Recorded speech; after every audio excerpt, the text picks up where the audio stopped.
बच्चों कैसे हो। मेरा नाम टी कैरुनी है। मैं कस्तूरबा गांधी बालिका विद्यालय धर्मवरम में हिंदी अध्यापिका के रूप में काम कर रही हूँ। आज हम भारतवासी पाठ के बारे में जानकारी प्राप्त करेंगे। भारतवासी हम माने मनमु, भारत माने भारत देश, वासी भारत के वासी, भारत में निवास करने वाले। हम भारतवासी हम भारत देश के बारे में, भारतवासियों के बारे में, उनकी शक्ति के बारे में और भारत के वैभव के बारे में, भारतीयों के बारे में हमारे कवि आर.पी. निशंक जी ने इस कविता में बहुत ही उन्नति के साथ कहा गया है। उनके शब्दों में हम कविता से जानकारी प्राप्त करेंगे। देख लीजिए। पहले पहल उन्मुखीकरण। अनेक स्थानों से बहने वाली सभी नदियाँ अंत में समुद्र में ही विलीन होती हैं। उसी प्रकार अलग अलग धर्म में जन्म लिए मनुष्य भी परमात्मा के पास पहुँचते हैं। कोई भी धर्म छोटा या बड़ा नहीं होता। मानव जाति एक है, मानव धर्म एक है। स्वामी विवेकानंद में स्वामी विवेकानंद जी के मुँह से कहे गए कुछ अमूल्य वाक्यों को हमें यहाँ दिया गया है। भारत देश के बारे में उन्होंने कहा है, भारतीयों के बारे में कहा है।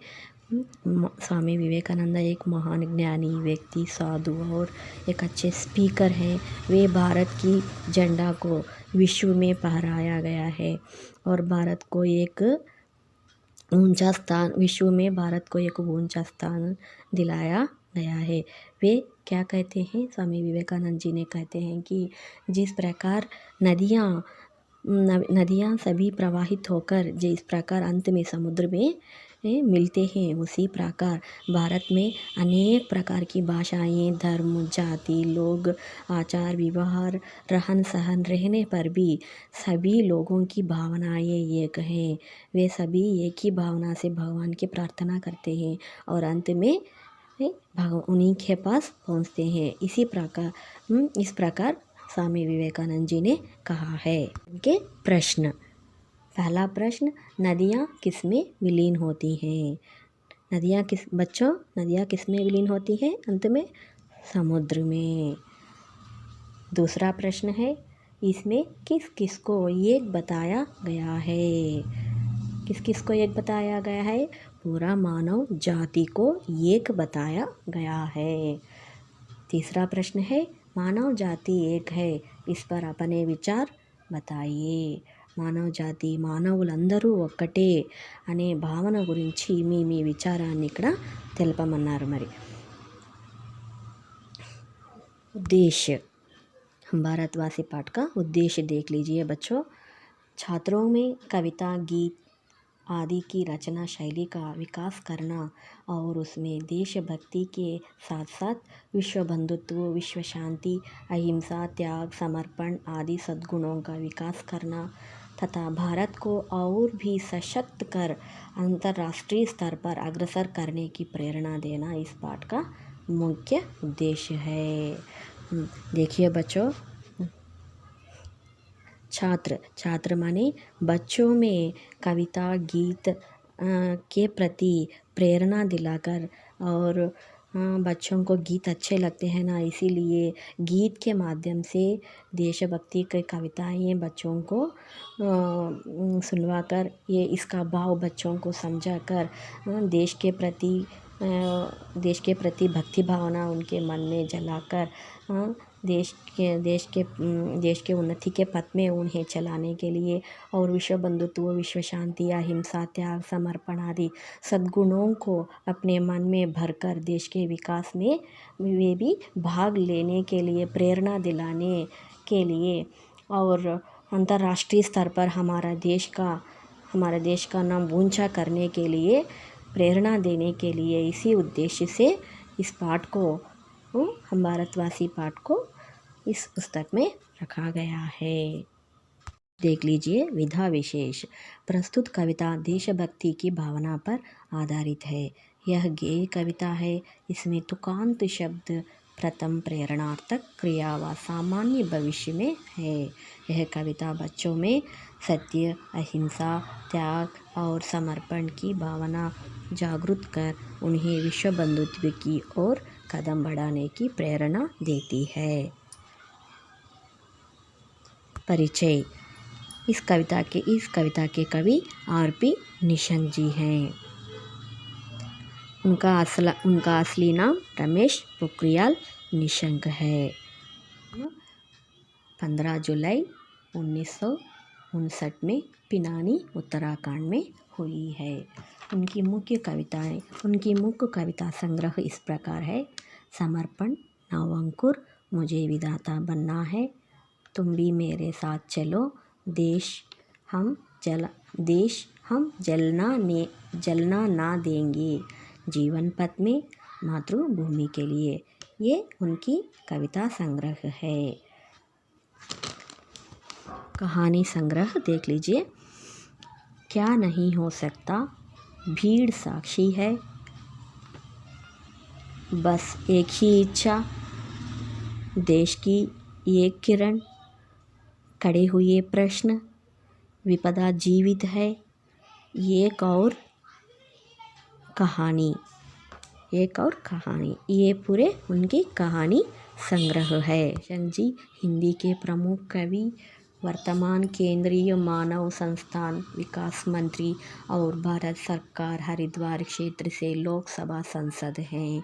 उत्तराखंड राज्य के 5वें मुख्यमंत्री भी वे रह चुके हैं। प्रवेश। भारत प्राचीन देश है। यहाँ की संस्कृति और सभ्यता सारे विश्व को लुभाती है। भारत एक प्राचीन देश है। माने क्या है, हमारा भारत देश प्राचीन देश कहा गया है। क्यों कहा गया है? क्योंकि भारत में अनेक हजारों सालों से यहाँ मनुष्य का जीवन यापन चल रहा है, इसलिए भारत एक प्राचीन देश है। और भारत में अनेक देशों विश्व के अनेक देशों में रहने वाले यहाँ आकर बसने के कारण भारत देश में अनेक संस्कृति, संप्रदाय, भाषाएं, रहन सहन, आचार व्यवहार आदि पैदा हुए हैं। यहाँ की संस्कृति और सभ्यता सारे विश्व को लुभाती है। इस प्रकार यहाँ अनेक प्रकार के संस्कृति, संप्रदाय, सभ्यता और आचार व्यवहार, रहन सहन ये पूरे सारे विश्व को लुभाती है। लुभाना माने क्या है? आकर्षित करना। सारे విశ్వ माने ప్రపంచము, లోకము, జగత్తు ఆకర్షిస్తుంది అనే అర్థం అన్నమాట. सत्यवानों, अहिंसावादियों, संतों, सूफियों, कर्तव्यनिष्ठों, धर्मनिष्ठों और देशभक्तों की पावन भूमि भारत देश है। हमारे भारत देश प्राचीन देश होने के कारण हमारे भारत में अनादिकाल से अनेक योगियों, मुनियों, ऋषियों, तपस्वियों और साधुओं, संतों का और चक्रवर्तियों का, महान व्यक्तियों का, कर्मनिष्ठों का, सत्यवानों का, कर्तव्यनिष्ठ पारायणों का और ऐसे प्रकार के कई महात्माओं का जन्म भारत देश में हुआ है। उनकी जन्म से ये भारतावनी, भारत भूमि पुनीत हो गई है, धन्य भूमि बन गई है। ऐसे भारत देश है हमारा भारत देश। और आज यहाँ का बच्चा भी इनके मार्ग पर चलकर विश्व शांति व विश्व बंधुत्व की पवित्र भावनाओं से दुनिया को पावनधाम बनाना चाहता है। అటువంటి భారతదేశంలో ఉన్నటువంటి ప్రతి పౌరుడు కూడా ऐसे भारत देश में रहने वाले हर बच्चा इन महान पुरुषों के मार्गदर्शन बनाकर, उनके मार्ग में चलकर, उनको आदर्श बनाकर हमारे देश को विश्व में ऊंचा बनाना है। और सभी विश्व के सभी देशों को अपना मानकर अपना झंडा विश्व में फहराना है, दुनिया को पावन धाम बनाना चाहता है। इस दुनिया माने विश्व, इस विश्व को पावन धाम बनाना चाहिए। पावन धाम माने పుణ్యమైనటువంటి ఒక క్షేత్రంగా తయారు చేయాలి. అన్ని పుణ్యక్షేత్రంగా తయారు చేసేటువంటి శక్తిమంతులు వాళ్ళే భారతీయులు అని కవి विषय प्रवेश में कहा गया है। और कविता देख लीजिए बच्चों। हम भारतवासी दुनिया को पावन धाम बनाएंगे, पावन धाम बनाएंगे। मन में श्रद्धा और प्रेम का अद्भुत दृश्य दिखाएंगे, अद्भुत दृश्य दिखाएंगे। हम भारतवासी दुनिया को पावन धाम बनाएंगे। భారతవాసి దునియాకు పావనదాం బనాయేంగే. హం భారతవాసి దునియా ప్రపంచము, పావన్ అంటే పునీతమైనటువంటి, ధామము క్షేత్రము మందిరము. మనము భారతీయులము, మన భారతీయులు ఈ ప్రపంచాన్ని ఒక పవిత్రమైనటువంటి పుణ్యక్షేత్రంగా మార్చగలిగేటువంటి వాళ్ళు మన భారతీయులు అని కవి ఇక్కడ చెప్పారనమాట. మనమే శ్రద్ధ ఔరు ప్రేమక అద్భుత దృశ్య దిఖాయేంగే. మనసులో ప్రేమ, శ్రద్ధ, ప్రేమ, ఆప్యాయత, అనురాగము ఇలాంటి ఒక అద్భుతమైనటువంటి మంచి గుణాలను, మంచి భావనలను నింపుకొని ప్రపంచానికి ఒక మంచి మార్గం చూపేటువంటి దేశము మన భారతదేశము అని కవి చెప్తున్నారు. जो नीच का भेद मिटाकर दिल में प्यार बसाएंगे, दिल में प्यार बसाएंगे। नफरत का हम तोड़ कुहासा अमृत रस सरसाएंगे, अमृत रस सरसाएंगे। हम निराशा दूर भगाकर फिर विश्वास जगाएंगे, फिर विश्वास जगाएंगे। हम भारतवासी दुनिया को पावन धाम बनाएंगे, पावन धाम बनाएंगे। नीच का भेद मिटाकर दिल में प्यार बसाएंगे. ऊंच नीच का भेद माने क्या है? కుల మత భేదాలు లేకుండగా, పేదధనిక భేదాలు లేకుండగా భేదాభిప్రాయాలన్నీ తొలగించుకొని మనసులో ప్రేమ నింపుకునేటువంటి వాళ్ళు భారతీయులు. నఫరత్ కా హమ్ తోడుకు హాస అమృత రస్ సరసాయింగి. నఫరత్ కా తోడుకు హాస అంటే, నఫరత్ అంటే ఈర్ష, ద్వేషము, అసూయ, అహంకారము అనే పొరలను తొలగించుకొని మనసులో అమృత భావాలను, అమృతాన్ని నింపుకొని అందరినీ కలుపుకొని వసుదైక కుటుంబంగా ముందుకు కదిలేటువంటి వాళ్ళు భారతీయులు. హమ్ నిరాశ దూర్ భగాకర్ ఫిర్ విశ్వాస్ జగాయేంగి. నిరాశ దూర్ భగాకర్, నిరాశ అంటే జీవితంలో ఉన్నటువంటి నిరాశ, నిస్పృహ అనమాట. అలాంటి ఎవరైతే జీవితంలో నిరాశ, నిస్పృహతో జీవితాన్ని వ్యర్థం చేస్తూ ఉంటారో అలాంటి వాళ్ళలో ఉన్నటువంటి నిరాశలను, నిస్పృహలను, బాధలను, కష్టాలను దూరం చేసి, సమస్యలను దూరం చేసి జీవితం పట్ల ఆశను కలిగించి మరి వాళ్ళలో జీవన్ జీనేకి ఆశ उत्पन्न करके उनको मार्गदर्शन करने वाले भारतीय हैं. हम भारतवासी दुनिया को पावन धाम बनाएंगे. वे ही हैं भारतवासी, वे ही दुनिया को, विश्व को पावन क्षेत्र बनाएंगे. భారతదేశాన్ని పుణ్యక్షేత్రం చేసేటువంటి వాళ్ళు వాళ్ళే భారతీయులు. उलझन में उलझे लोगों को तथ्य दीप समझाएंगे, उलझन में उलझे लोगों को तथ्य दीप समझाएंगे। भटक रहे जो जीवन पथ से उनको राह दिखाएंगे, भटक रहे जो जीवन पथ से उनको राह दिखाएंगे। हम खुशियों के दीप जला जीवन ज्योत जलाएंगे। हम भारतवासी दुनिया को पावन धाम बनाएंगे, पावन धाम बनाएंगे. उलझन में उलझे लोगों को, उलझन माने क्या है? समस्याएं, बाधाएं. जो समस्याओं में, बाधाओं में जो क्लिष्ट रहते हैं उनको तथ्य दीप समझाएंगे, उनको राह दिखाकर जीवन के पथ पर चलने की मार्ग दिखाएंगे, जीवन ज्योत दिखाएंगे. భటక్ రహే జో జీవన్ పథ్ సే ఉన్కో రాహ్ దిఖాయేంగే. జీవితంలో అయోమయ పరిస్థితుల్లో ఏం చేయాలో తెలియక, ఎలా ఉండాలో, ఎలా వెళ్ళాలో తెలియక అయోమయ పరిస్థితుల్లో ఉన్నటువంటి వాళ్లకు మార్గం చూపేటువంటి వాళ్ళు భారతీయులు. ఉన్కో రాహ్ దిఖాయేంగే. రాహ్ మనే క్యా హే? మార్గము చూపేటువంటి వారే భారతీయులు. हम खुशियों के दीप जला जीवन ज्योत జలాయేంగే. ఖుషియోంకే దీప్ జల జీవన్ జ్యోత్ జలాయేంగే. సంతోషము అనే దీపపు జ్యోతులు వెలిగించేటువంటి వాళ్ళు మన భారతీయులు. హం భారతవాసి దునియాకు పావనధాం బనాయేంగే. ప్రపంచాన్ని ఒక పుణ్యక్షేత్రంగా తయారు చేసేటువంటి శక్తిమంతులు అలాంటి వాళ్ళే ఈ యొక్క జీవన జ్యోతులు వెలిగించేటువంటి వాళ్ళు మన భారతీయులు. मन में श्रद्धा और प्रेम का अद्भुत दृश्य दिखाएंगे. सत्य अहिंसा त्याग समर्पण की बगिया महकाएंगे. जग में सारे क्लेश मिटाकर धरती को स्वर्ग बनाएंगे. विश्व बंधुत्व का मूल मंत्र हम दुनिया में सरसाएंगे. हम भारतवासी दुनिया को पावन धाम बनाएंगे, पावन धाम बनाएंगे.